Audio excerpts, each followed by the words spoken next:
Hello, and welcome to Somewhat Damaged. Don't worry, you're in the right place. I'm still your host, Greg Alperin, and while the name may have changed, the unhinged and unfiltered comedy stays the same. Sit back, relax, and listen to the hot and fresh new episode. Buckle up. I always like seeing everyone's reaction just to the music. I liked it. Everyone's got something different. I'm curious, Chelcie, what do you think? What do you think of that? I liked it. Is that a song, or is that specifically for y'all's podcast? Yeah, no, I had it produced for us. Yeah, I like that.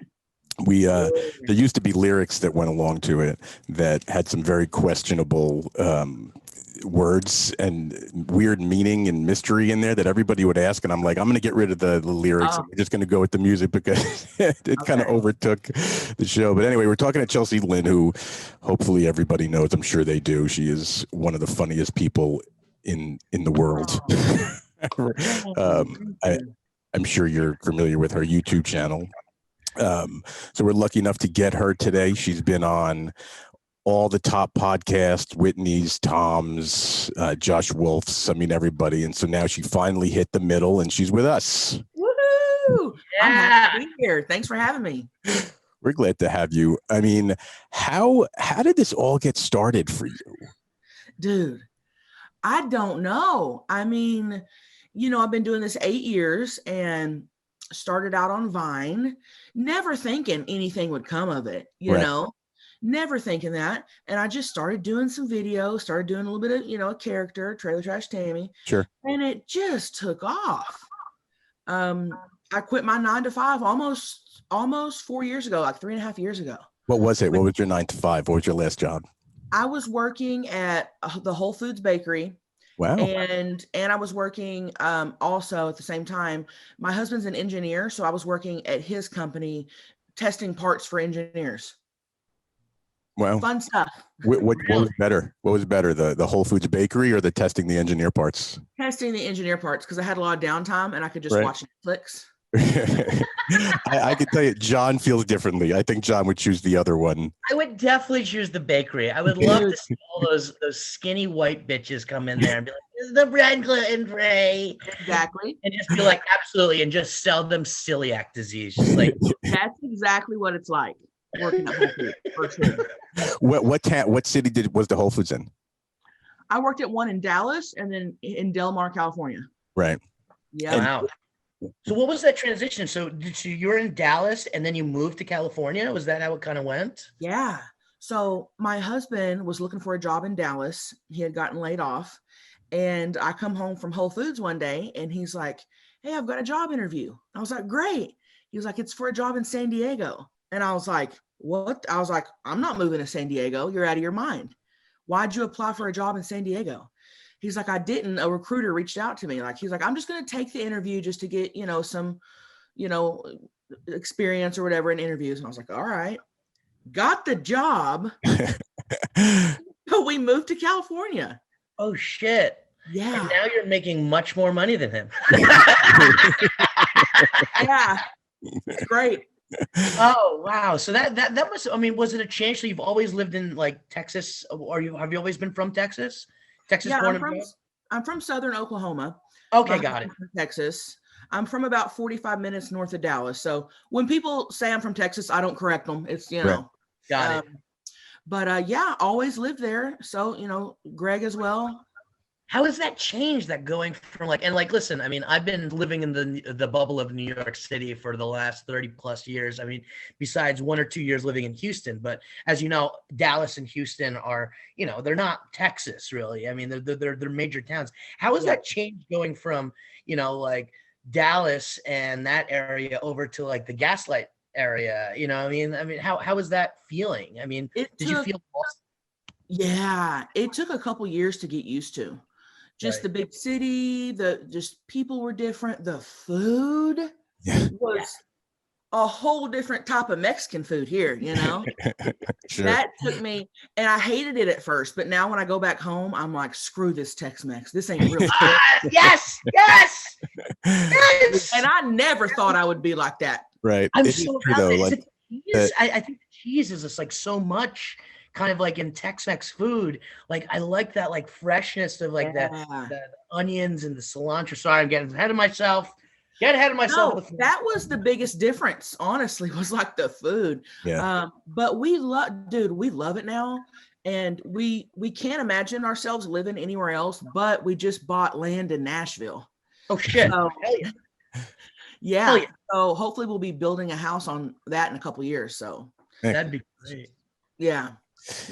So when, like, I mean, obviously, you know, most people, you know, people familiar with you know, in your background and your childhood and all of that stuff, which, you know, kind of comes out in the, you know, the character you do. When did you develop like the itch to actually make it into something like comedic? Well, I had always my whole life wanted to do comedy. Right. SNL was my dream as a kid, you know. Still? SNL, I wanted to be a comedic actress. Stand up was never on my radar. But I wanted to always to be a comedic actress. But where I'm from, you know, you don't do that. You don't even think about that kind of stuff because that doesn't happen to people like us. Right. You know, you get married, you have kids, and that's what you do. So when I started Vine, my first couple videos kind of did well. They got a little bit of love. And for me, that's when I was like, okay, maybe I should make this into a character, give her a name. Right. And, you know, and so that's really when it took off pretty early. Sure. I mean, it is.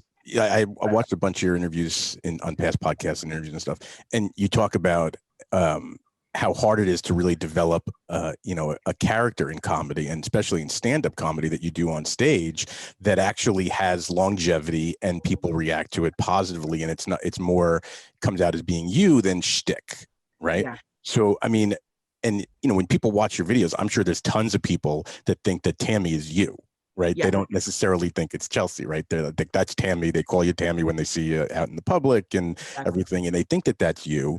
So in some way, that's phenomenal. Like, Right. you know, you have I'm that. not mad at it. No, of course not. Same with like Larry the Cable Guy. Like people call him Larry, you know, and they think that his name is Larry.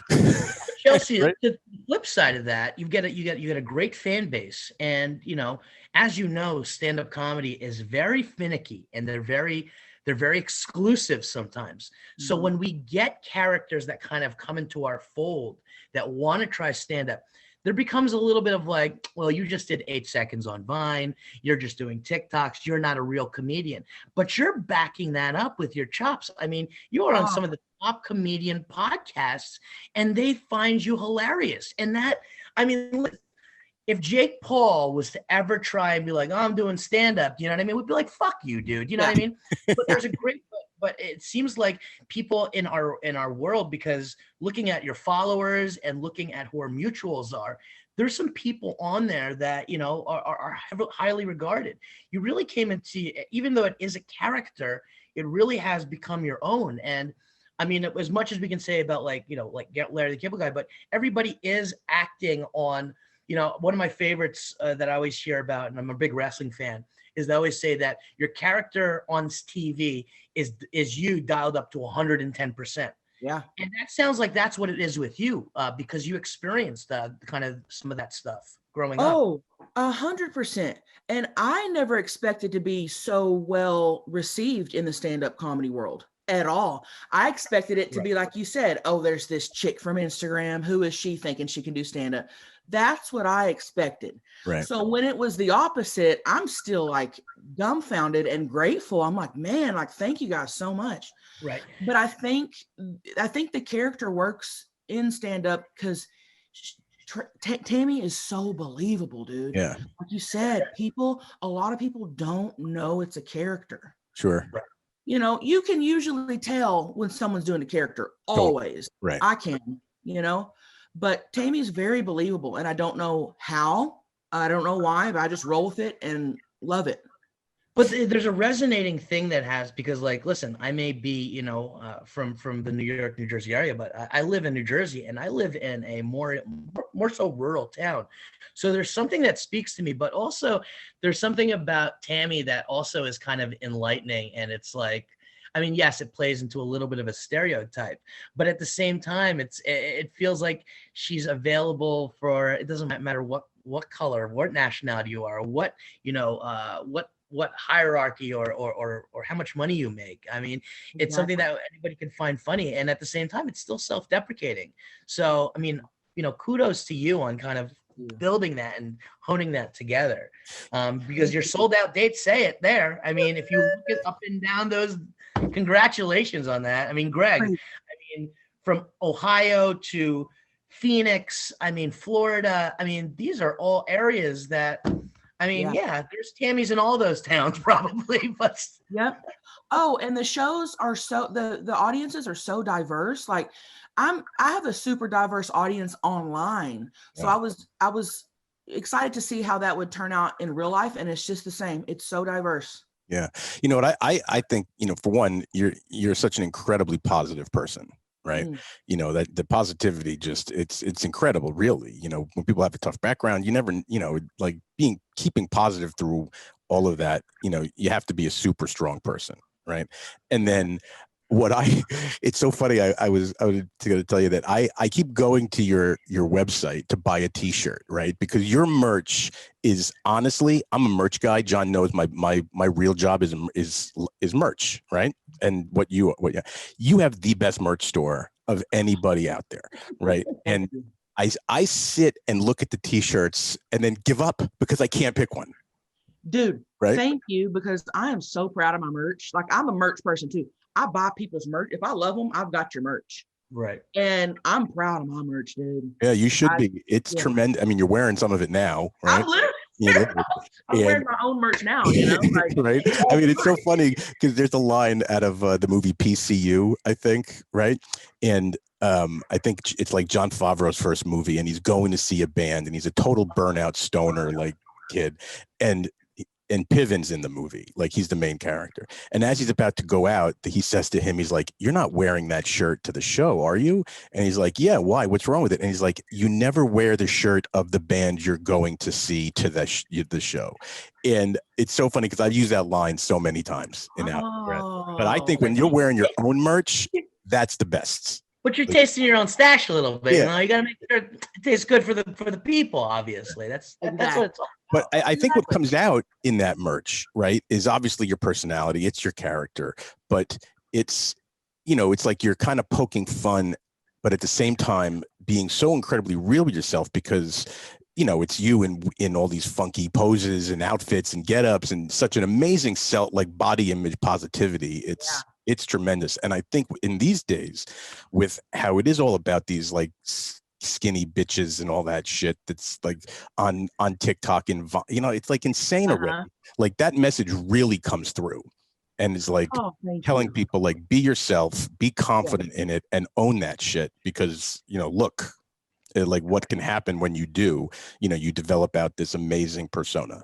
Yeah. Well, thank you. The whole body positivity thing, I don't even try. I'm going to be honest with you. Right. I don't try for that. I don't think, oh, what can I post that could be body positive? I don't at all. I don't even think about it. I guess it's just what I put out naturally. Right. And it comes out. It shows. Yeah. Thank you. Chelcie, my question, and and forgive me if I'm getting too forward, but we live in, and Greg kind of alluded to it, we live in this body positive image. Do you ever find yourself that you want to be, part of the cookie cutter? Do you want to be skinny? Do you want to have that look? I've never even thought about that, to be honest with you. Right. I'm so happy with who I am, physically, personality wise, that I'm good, man, because my body, my weight, I don't feel like it holds me back from anything. Sure. Definitely. Absolutely. I mean, it's proven time and time again that it has. Yeah. I mean, and we even look at like, people that are on the more plus size. I mean, I've been struggling with that myself, is like, like Greg and I will always joke about like, I mean, I eat like terribly. I mean, I eat like donuts. I'll stop by. I'll say to him, I'm gonna be late for this podcast. I'm gonna stop by Krispy Kreme and stuff down my gullet. But there is a little bit of me that looks out there and it's like I want to kind of be, and it's not even a health thing. It's an image thing.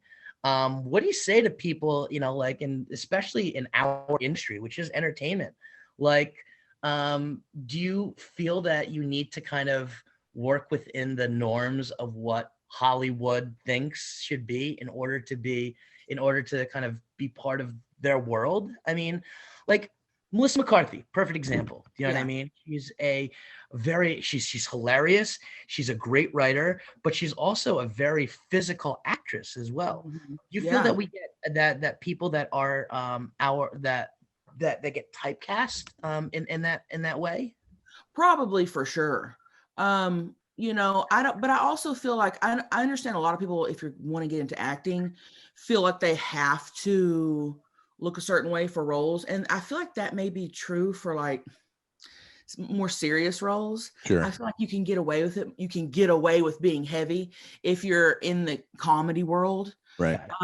But I've never ever had anyone tell me that I, need to drop some weight or whatever. And I almost feel like if you're talented enough and you're determined enough, you'll find a place. Sure. Oh, totally. And I don't think it's so much a size thing for anybody. I mean, I've always been a bigger guy, always, my entire life. And my mother keeps reminding me that when I was like 13 years old and I have to go buy like a jacket for like a graduation, she always used to have to take me to the Husky side of the store. And I'm like, I never felt that as ever. Like, I mean, but I do think it's a shame that these younger girls in high school are put through such incredible scrutiny that a girl that's underweight can look at herself as being overweight. Right. Yeah. And I think the more people that are out there, like just saying, hey, it doesn't matter what size you are, what you look like, what religion, whatever it is, sex, orientation, just be you and is believable. That's what like kids in society and anyone in a place needs. And that's why I think like everything you do, whether it's you or your persona or whatever, is just so amazing just for that aspect of it. Yeah. And then, some of the funniest stuff I've seen you do online is like the podcasts with Theo, like that, those things are hysterical. And I recommend to anyone that is going to hunt stuff down for you to see, find this past weekend clips. Jeremiah Watkins one just comes to mind. Yeah, I mean, that's probably my favorite one. Like, and I've heard a lot of favorite, but the Jeremiah Watkins one, oh my gosh. He's a nuts. He that things that dude is willing to do. And it's amazing. And he's so good. He is. Is there a shirt that says Court on it yet? I need to put out Court merch for sure. And listen, I never break character. Right. Ever. Yeah. I broke on that one. Yeah, that was. I broke on that one hard. So when go ahead. When you break character, like and when you go on stage, you're fully in character, or are you Chelcie Lynn? You're Tammy. I'm fully in character. Tammy. Fully in character. What does it take? I mean, granted, you're able to break. I mean, has it ever happened before while on stage that you broke? No, because I can't. It's hard for me to explain. When I go into character, it's so easy and effortless. It's literally like a little light switch that I turn on in my head, and when it's on. It's on. It's crazy. I don't have to work at it being on. I don't have to think about it being on. I don't have to try for it to be on. It's literally just right before they call my name, man. I'm Chelcie. And then as soon as they call my name, I switch it on and that's it. What about it when you're out in public? Did you ever find yourself like being Tammy like up in the mall? No. And most people will come up and call me Chelcie. I'd say 70%. But about 30% will come up and call me Tammy, and I don't correct anybody because I am Tammy. So, sure. Like, are you Tammy? I'm like, yeah. Yeah. It's funny when I interviewed Dan, Larry, cable guy. I was like, what do you want me to call you? Like, Larry, Dan, wait, and he was like, you can call me either. I get it every single day. Like, I'm both of those people. Yeah. And that exactly. I think that is the biggest compliment you can get from your character when it just completely crosses over and people just recognize you as that person. Like that's as believable as it gets to me. Are you scared of typecast though, Chelcie? No, because here's how I look at it. Even if I get typecast and I'm doing the same character every project, I'm doing what I love. Sure. Right. Why do I, you know what I mean? Like, and I understand that some people don't want to be typecast, but if I'm, I've always wanted this. So if I'm doing it, that doesn't matter to me. Right. At all. Got it. Not at all. Part of the Storic Media Podcast Network and brought to you by Corona Premier, now available on Draft. So one of the interviews I saw that you did, I forgot who it was with, but they were talking to you about when you got started in stand-up, like actually doing true stand-up. When was that? How long ago? Like a year ago, right before COVID. Right. I was going to say it's a relatively short amount of time. And in your interview, you mentioned to them that you hadn't gone up on stage yet and bombed. So I'm curious if you have gone up on stage yet and bombed. No, and I'm waiting on it. And I know it's going to happen. I know it's going to happen. So first time I ever did stand up was in Dallas about a year and a half ago. Right. And I had a whole set written.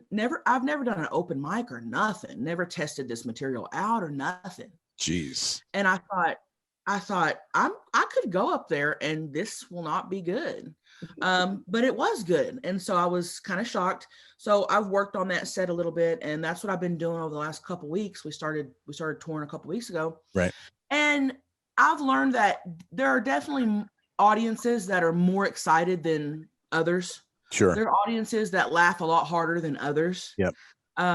But in terms of bombing, no, but I'm waiting on it. You know how many comedians are listening to this and just absolutely hate you right now? No, I'd rather just get it over with and do it in bomb. It's horrible for me waiting on it every night. You know who's going to get you back? Luke Bryan's mom. Oh my God. She's going to get you back. She's going to plant an audience of 200 people that are not going to laugh at one joke all night long. Dude, that would be the best prank of all time. And I just blew it. Holy crap. John, do you know what I'm referencing? Yeah, I'm vaguely, but please. Yeah, so Chelcie can obviously tell it to you better than I can, but like that, I think that's sort of the point when it really exploded your popularity on that Luke Bryan. Right. Like that was kind of the moment. Yeah. So I'm friends with his wife, and they invited me to a charity event they were doing at their house. And I get there, and Luke's like, "Hey, can you do this for me? They prank each other big time." And he's like, "I'm going to tell my mom that there's a crazy fan outside the gates, and security is trying to keep her out. She's crazy. She's threatening to kill Caroline, his wife." And I was like, whoa, like threatening to kill, like, is she packing? Let me know, because I'm not killed. She's a Southern woman. I don't know about them, Yeah, I know, right? He was like, no, she's not. You're good. I was like, okay. So that's how it is. They were walking. We had it set up, and I attacked him and was like, I love you. I attacked him to the ground, and his mom was, oh my gosh, you got to go back and watch it. His mom was not having it. Kick my ass. It's so good. It is so good. I like when I watched it, I was like, oh man, I'm like, that's a risk that you're going to give this poor old woman an absolute heart attack, right? Like if that was my mother, I mean, she wouldn't have a heart attack, but she would flip out. Like, yeah. And her reaction instantly, I felt horrible. Real, I looked at I wanted to cry. I felt horrible. Yeah, I thought she was. If somebody came and attacked me in front of my mother, my mom would probably be like, "Yeah, I caught up to you." What did he do?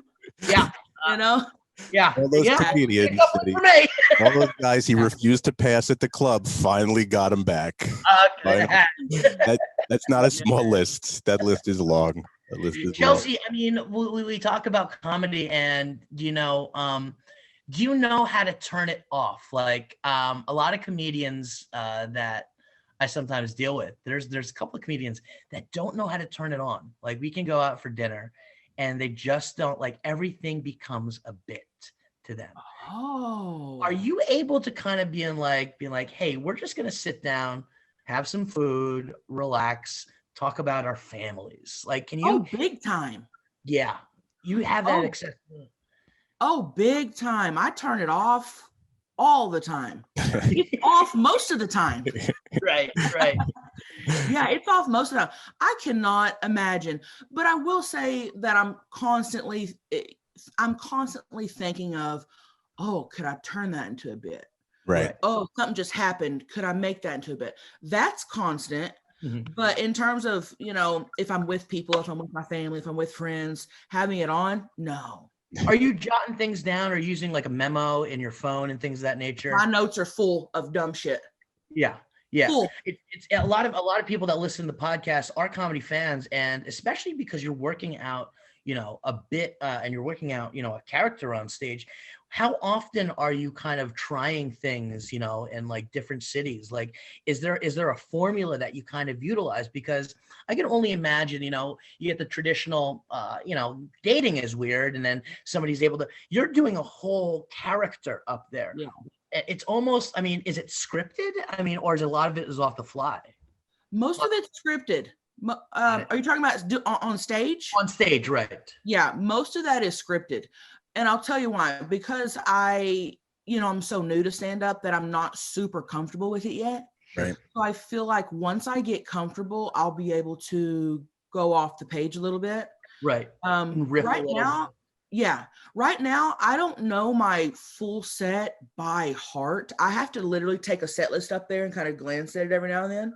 Right. So I have a bunch of more stuff written. As soon as I get that really down and I don't have to use my set list anymore, I'm going to start adding stuff that I have written. I'm going to start trying stuff out. And so I think that'll be pretty soon. Are you going to start doing some of the stuff that typically what guys are doing and going out, just to work out 15 minutes at a time, like at the clubs in LA or in San Diego, wherever you are, as opposed to doing what you're doing now is running an hour, basically only have been doing it for a year, like, to start doing that new material, but to work some of it out, knowing that where the hits are. Yeah. Like, are you going to start doing that when you get off the tour? I would like to. Right. For sure.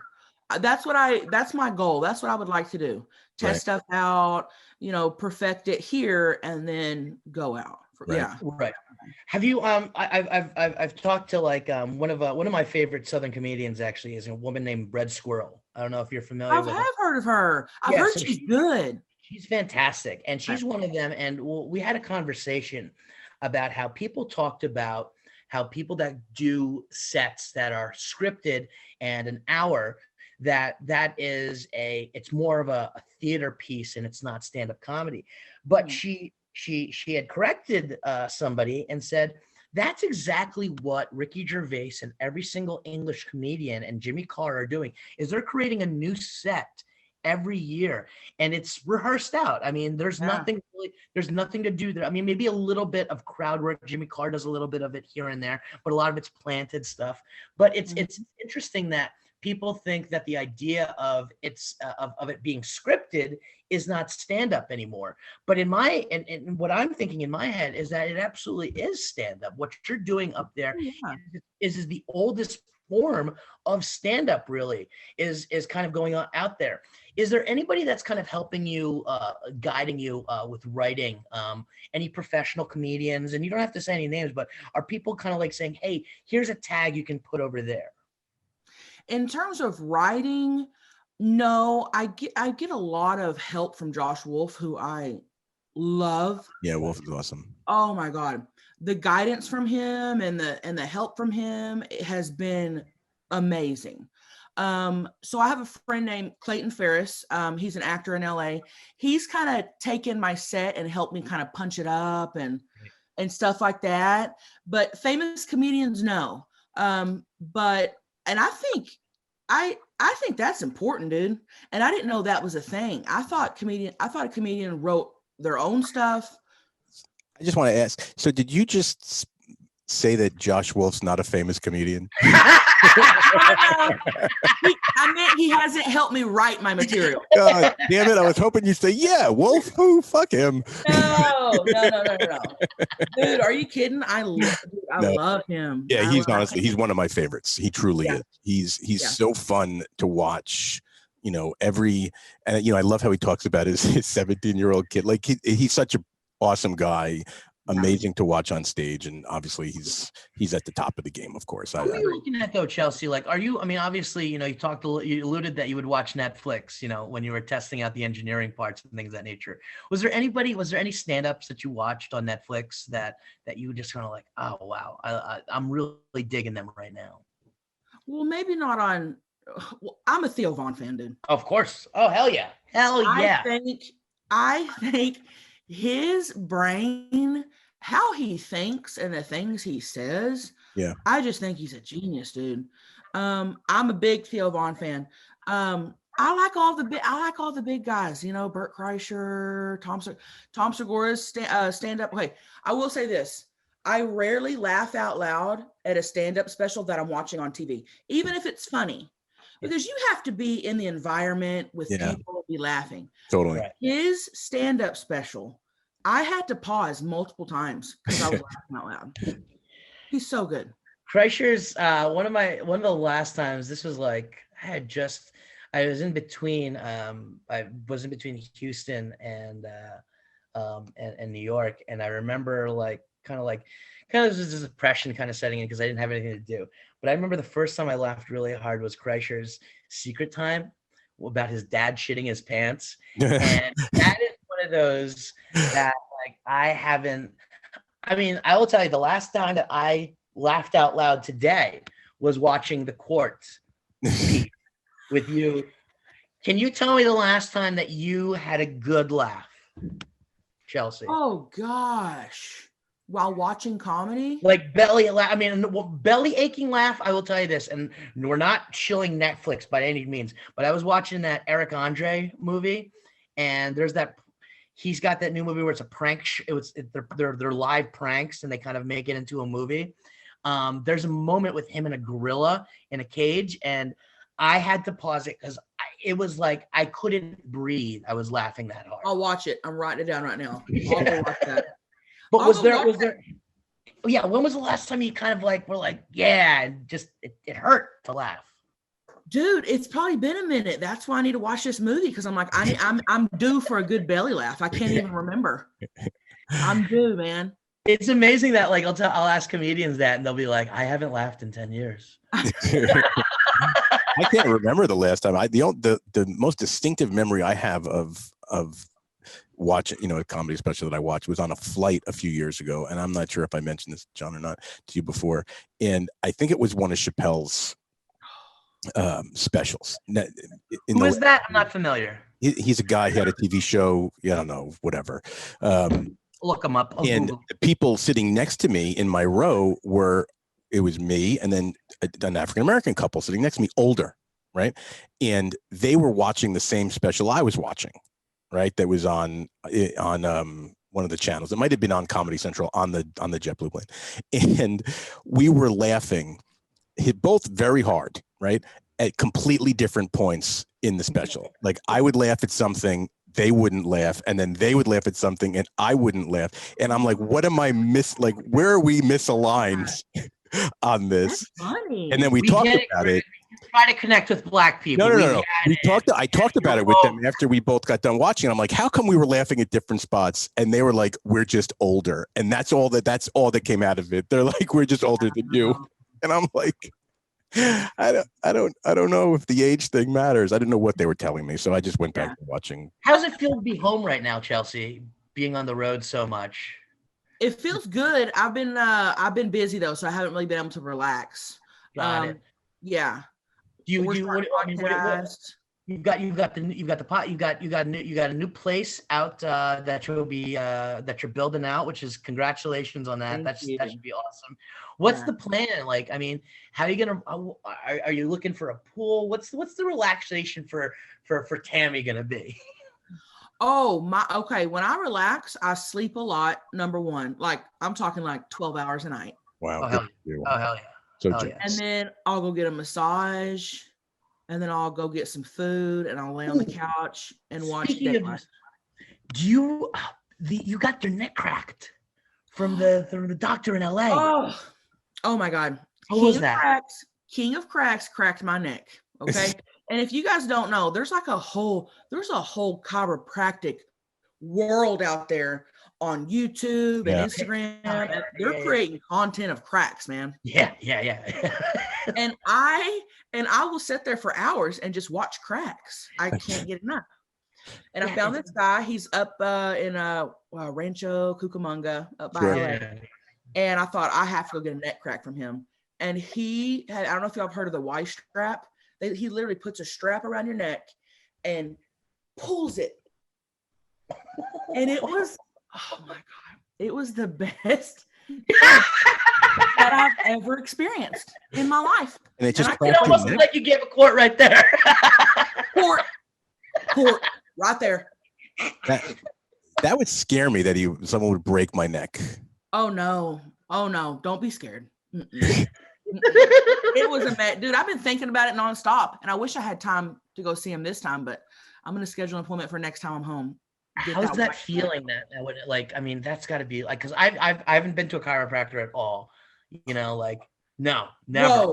Whoa. Okay, then I don't know if something like that should be your first time. But I'm a chiropractor. I go regularly, and I have for 10 years. And you can't even explain what that feels like, man. If you watch my video, you see it in my face, my reaction. I'm like shocked. You literally feel it from here to the bottom of your spine, and it just literally just decompress. It's amazing. Do you have back problems, but you have problems that you did it for, or you just did it because you like it? No, I don't have back problems. Maybe that's why I go to a chiropractor regularly. But it just helps me, man. It helps with stress. It feels good. I feel so much better after I go. I try to go once a month. Wow. Right. Yeah. For you. I mean, that's I mean, I need to try it, but I've been watching the TikToks and the YouTube videos of people and it looks so painful, but like the sigh of relief afterwards, like, but there's just something like, I don't know, it's like putting your hand in Jello. I don't know.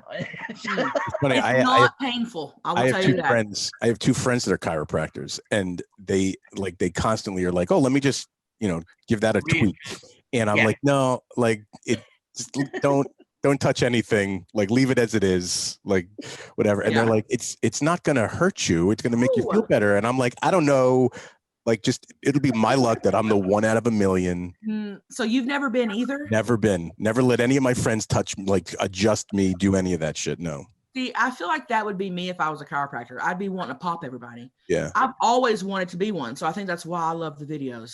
Got it. Oh, if y'all ever go, y'all will literally be like, "Why was I sitting on this?" Where is he? Where is he? Is he in LA? This guy's in Rancho Cucamonga. Yeah. But I go to a guy here in San Diego, and I was in Cincinnati last week, and I popped into a random guy. I go regularly for sure. Wow. Yeah. So before we end, me and John do this segment with everybody about food, and look at John, how lit up his face just got. Me too. So I'm gonna do the late night thing and toss it over to John to take. Well, thanks, Greg. I do appreciate it.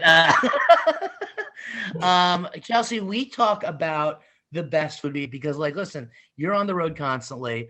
I work in, the greatest city of food, where I can grab whatever I want whenever I need it, which is great. Now that restaurants are open, but we always talk about what's the best thing that you ate this week. And I'll be honest, the best thing that I've eaten this week, and we've done a couple podcasts this week, but most recently, and this is, I was at a noodle place last night in Brooklyn, and I was craving beef noodles, and they make the noodles like in-house. It's called Jan's Famous Noodles, Famous Foods. They had oxtail, and I had the oxtail with hand-cut noodles with the spicy, with the spicy chili oil, and the fat from the tail, as well as like the beef and like the tendons. Like it was just masterfully watering.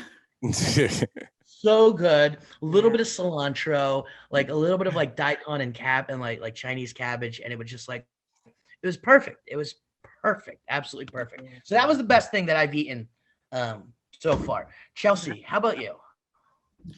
First thing that popped into my head was I cook a lot at home. I love cooking, and I haven't been able to do that on the road. So first thing when I got home is I made a homemade breakfast burrito. What was in it? What was in it? What are we looking? What was in it? I used Jimmy Dean hot sausage, Yes, you did. Okay, nice. I like. ground up sausage, scrambled eggs. Mhm. I use a little bit of Velveeta cheese. Hell yeah! And then, Hell yeah! Hell yeah! yeah. Hell yeah! And then I fry up some hash browns, but I fry them up extra crispy. So when you bite into it, it's just Different crispy, textures. crispy hash browns. Agreed. Yep. Agreed. And then a whole bunch of salsa, and it was, oh my God, it was amazing. I am like breakfast, like a good breakfast is my favorite meal. Like if you have a breakfast that just sets it off, like that's good for you for a couple of days. Like it really is my favorite thing to have a killer breakfast. I would choose that almost over anything like any day. Someone said, "What are you gonna do?" I'm having a killer breakfast. I don't know what that killer breakfast is, but what you described just sounds like it. First of all, So Velveeta. let me tell you my food of the week, John. Hold on, she talked about Velveeta cheese, which is amazing. Go ahead. Velveeta cheese. Here's the thing: cheap cheese, and Velveeta's not cheap, folks. Like everybody thinks that it's like. Greg, I don't know if you know this. I know I'm well familiar with Velveeta cheese. Thank you. I mean, I'm just saying. Everybody's like, "Oh, it's a cheap cheese." No, it is an expensive cheese. I will say this: like these quote unquote cheap cheeses are better. Like the cheesesteak that I get down in Philly and the one I get in Brooklyn has cheese whiz on it. Hell yes. Hell yes. That is honestly like when people do the Philly cheesesteak thing and then they have a choice of whiz or some other cheese and they don't choose whiz, they very clearly do not know what a cheesesteak should be. Agreed. Cheese's got to be fatty and greasy, shitty, pretty much meat, and really the cheese whizziest of the whizziest cheeses. Absolutely. I mean, government cheese like is good too. Like I'm talking like the ends of cheeses. Like I'll do that sometimes. Like I'll be like, I want to make a sandwich. I'll go to the supermarket, and sometimes they sell the ends of like meats and cheeses for cheaper. Yeah. I'll use that. Nice, like I'm talking like cheap cheese. Like like these cows have been dead for the last 30 years. Cheese. You know, I'll tell you, when I have barbecues at my house and I have a bunch of friends coming over, and whenever I buy cheese for cheeseburgers, I literally either buy the store brand cheese, like Stop and Shop, whatever, or Walmart, like Walmart's Sam's Choice cheese. Oh yeah. Those cheeses are by far the best cheeses for cheeseburgers because one, they melt the best. Yeah. They have maybe they're not as pure as the expensive cheese, but who fucking cares? Look at me. Look. I don't care. Those are the best cheeses for hamburgers on a grill. Hands down, nobody will beat that. 80-20 split or 90 or an 80-20 split or a 70-30 split on the on beef versus fat when making a burger. Oh, I want more fat. Okay. Making a burger. Chelcie, do you have a preference with beef type? Honestly, I don't. I don't. I like the grease. I like it to suit on a barbecue when that all that grease comes out, drips, and you're left with like the prime rib of hamburger, like the marbling, and like that to me is where you want to be on a burger. So I'm going to answer now my best thing that I ate all week. Oh yeah. Okay. Sorry. Yes, Greg, you were saying. Sorry. It's also going back to similar to what John had, but I just found this article in our town about like the best Thai restaurant in the state of Connecticut, right? I live like an hour outside New York City. And I'm very partial to this one Thai restaurant in Las Vegas when anyone calls a Thai restaurant the best Thai restaurant. What's it called? Lotus of Siam. Okay. In Vegas. It's not on the strip or anything like that. It's like in a real shitty strip mall that, massage parlors, all of that crap where the food is good. It's been there forever, and they now have a second location. But the first location, Lotus of Siam, best Thai food. Okay. Never order on the menu. I always go off the menu. Always. I just ask the waitstaff, like, what should I order? And then they'll always make this suggestion of something, that's not on the menu. I'm like, just bring me that. And it's always unbelievable. So this place I went to the other day, Sunday afternoon for lunch, and I ordered the one thing that I get in all Thai restaurants is the spicy Thai beef jerky. Have you ever had that? No. It is It's unbelievable. It's depending on where you get it, it's a little different. Like the one in Las Vegas, it really looks and tastes like beef jerky, not as hard as a beef jerky, but it's got that consistency and feeling. This one was a little more meaty, so much easier to chew. But I don't know what spices they use. It's a little sweet, little tangy, spicy. It was amazing. And they're like little bite-sized pieces of meat, and they're just unbelievably good. So I had that. I had a crab ragoon, which normally to me is a joke because it's cream cheese fried. But let me tell you something. This was the best crab ragoon I ever had in my life. Unbelievable. Like soft, not too crispy. Like the cheese inside was perfect. It was amazing. And then I had a papaya salad. Have you ever had that? No. It's like sliced up shoestring papaya, right? With hot, like chili peppers, and it's cold, of course. It was so delicious. Those three things mixed together, like a bite of this, a bite of that, a bite of that thing. I'm going back there tonight to get dinner from I'm craving tacos now. I'm going to tell you this, Chelcie, though. When I'm back in California, I'm going to go one of those places that like one of my hotels has like a grill. We'll grill out. I'm going to do 80-20. And then we're going to Velveeta cheese on the burgers. Definitely. Dead serious. Let's do it. I'm so fucking down. Me too. Fucking grab some fireworks. Oh, fuck yeah. Oh, yeah. Yeah. We'll have us a good old time. Oh, yeah, we will. I'm going to bring Tammy out. Yes. The good thing is we're in California. We're in California a lot. So. Okay. So listen, really, this was an intense pleasure for us. Certainly for me. Really appreciate the time. Thank you all for having me. Of all the tour dates you have on that incredible tour through July, how about some New York City-ish area, New England dates? Let's get them on that. Hey, we're gonna be adding them. I'll be up there. All right. Let me know. We got a bunch of great spots, and at the very least, come by the club, hang out. We'd love to have you. Drink some booze, eat some great food, and have a good night.